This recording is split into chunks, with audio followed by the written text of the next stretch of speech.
तर जळगावमध्ये महायुतीविरोधात बंड करून भाजपचे उमेदवार नंदकिशोर महाजन यांच्यासमोर आव्हान उभं करणाऱ्या शिवसेना नगरसेविका रेश्मा काळे या जिल्ह्याच्या बाहेर सहलीवर गेल्याची चर्चा रंगली आहे। रेश्मा काळे यांचा सप्तशृंगी गडावर दर्शन घेतानाचा व्हिडिओ सोशल मीडियावर व्हायरल झालाय। त्यांच्यासोबत शिवसेनेचे जिल्हाप्रमुख विष्णू भंगाळे आणि महिला जिल्हाप्रमुख सरिता कोल्हे देखील आहेत। आज उमेदवारी अर्ज माघारी घेण्याचा अखेरचा दिवस असताना रेश्मा काळे उमेदवारी अर्ज मागे घेणार नसल्यानं त्या सहलीला गेल्याचं त्यांच्या समर्थकांकडून सांगितलं जात आहे।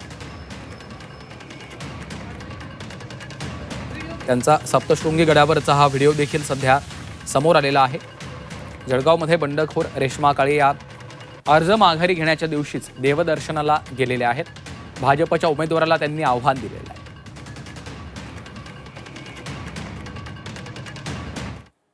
मला त्याच्यातली काही कल्पना नाही, पण आता आज आम्ही तपास करू काय विषय आहे आणि बाहेर गेले आहेत की काय गेले आहेत मला त्याच्यातलं काहीच माहित नाही।